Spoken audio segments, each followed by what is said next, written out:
Waqf board వాళ్ళు చేస్తున్న దారుణాలు చూడండి. హైదరాబాద్ లోని గుట్టల బేగంపేట్ అనే ఏరియాలో ఒక 20 ఎకరాలు మాది అని చెప్పి వకఫ్ బోర్డు క్లెయిమ్ చేసింది. ఆ విషయం పైన అక్కడ ఉన్న 300 మంది ఫ్యామిలీస్ కోర్టుకెళ్లారు. కోర్టు ఈ వకఫ్ బోర్డు వాళ్ళను ప్రూఫ్స్ అడిగితే ఏం చెప్పిందో తెలుసా? అప్పుడెప్పుడో 400 సంవత్సరాల క్రితం ఔరంగజేబ్ దాన్ని వకఫ్ బోర్డు కి దానం ఇచ్చారు అని చెప్పింది. మీరు అలా ఎలా చెప్పగలుగుతారు? మీ దగ్గర ప్రూఫ్స్ ఉన్నాయని అడిగితే లేదు ఔరంగజేబ్ రాలేదు, ఆయనకు సంబంధించిన గుర్రాలు ఈ ఏరియాలో గడ్డి మేసాయి, అందుకనే ఈ ల్యాండ్ వకఫ్ బోర్డు కి ఇచ్చేయాలి అని చెప్పి డిమాండ్ చేశారు. ఇది 1988 లో జరిగింది కాబట్టి వాళ్ళు కోర్టుకెళ్లారు. అదే 1995 తర్వాత జరిగి ఉంటే కోర్టుకెళ్లే అవకాశం కూడా ఉండేది. అసలు వకఫ్ బోర్డు కి కనిపించిన ల్యాండ్ అంతా మాదే అని క్లెయిమ్ చేసే అధికారం ఎవరిచ్చారో తెలుసా? కాంగ్రెస్ పార్టీ. ఈ వకఫ్ బోర్డు గొడవ స్టార్ట్ అయింది మనకి ఇండిపెండెన్స్ రాకముందే. ఇండిపెండెన్స్ ముందు ఇండియాలో బ్రిటిష్, ఇంకా కాంగ్రెస్ పార్టీ, ఇంకా మత్తెహజల్ ముస్లిం పార్టీ, 3 పార్టీలు మాత్రమే ఉండేవి. బ్రిటిష్ వాళ్ళు ముస్లింలకు అధికారాలు ఇస్తూ 1926, 1934, 1935, 1936 మొత్తం 4 సార్లు వక్ఫ్ యాక్ట్లు తీసుకొచ్చారు. After independence India Pakistan partition అప్పుడు ఇండియాలో ఉన్న ముస్లింలందరూ పాకిస్తాన్ కి కొంతమంది, బంగ్లాదేశ్ కొంతమంది వెళ్లేటప్పుడు వాళ్ళ ల్యాండ్స్ అన్ని ఇక్కడ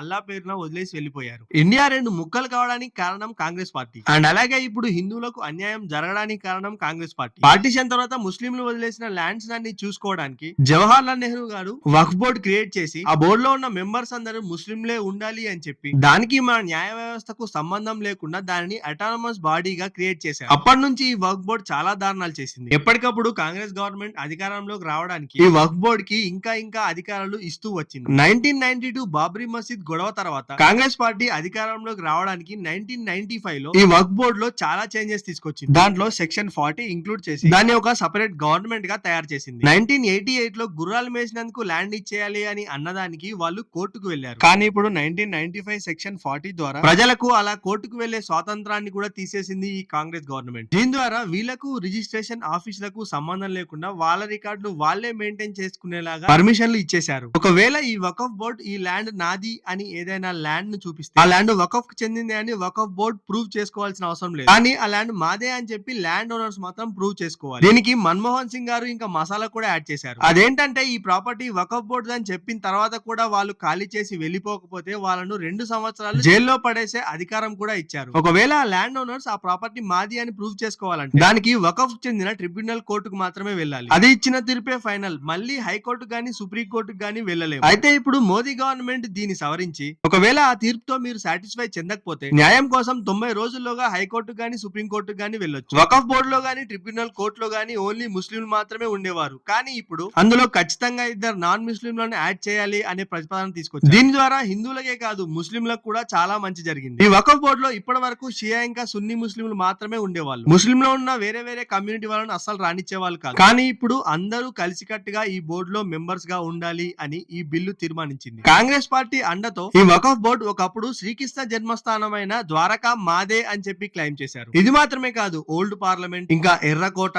మొన్న మహాకుంభమేళా జరిగిన ప్రయాగ్రాజ్, శ్రీరాముడి గుడి కట్టిన అయోధ్య, ఇంకా ఇలా చాలా ప్రాపర్టీస్ మాది అని చెప్పి క్లెయిమ్ చేశారు. మన ఇండియాలో డిఫెన్స్ ఇంకా రైల్వే తర్వాత అత్యధిక భూములు ఈ వక్ఫ్ బోర్డు దగ్గరే ఉన్నాయి. మొత్తం దేశవ్యాప్తంగా దాదాపు 9.4 లక్షల ఎకరాలు ఈ బోర్డు దగ్గర ఉంది. ఈ ఆస్తుల యొక్క వాల్యూ ఎంతో తెలుసా? 1,20,000 కోట్లు. ఒక స్టేట్ గవర్నమెంట్ కన్నా ఈ వక్ఫ్ బోర్డు దగ్గరనే ఎక్కువ డబ్బులు ఉన్నాయి. ఈ వక్ఫ్ బోర్డు తను స్వాధీనం చేసుకున్న ఏ ఆస్తినైనా 99 సంవత్సరాలు ఎవరికైనా లీజ్ కి ఇవ్వచ్చు. కేరళలో ఒక ఊరునే ఖాళీ చేయించింది ఈ వక్ఫ్ బోర్డు. మోదీ గారు ఈ వక్ఫ్ బోర్డు యొక్క అరాచకాలకు అడ్డుకట్ట వేశారు. ఆల్రెడీ ఈ బిల్లు రాజ్యసభలోను లోక్సభలోను పాస్ అయిపోయింది. ఇండియా గవర్నర్ అయిన ద్రౌపది ముర్ము గారు కూడా దీన్ని ఆమోదించారు. గవర్నర్ గారి ఆమోదంతో ఇది ఒక కొత్త చట్టంగా రూపొందింది. ఇన్ని దారుణాలు చూసిన తర్వాత కూడా కాంగ్రెస్ పార్టీ ఈ వక్ఫ్ బోర్డు అమెండ్మెంట్ బిల్లు ఎన్నోసార్లు అడ్డుకట్ట వేయాలని చూసింది.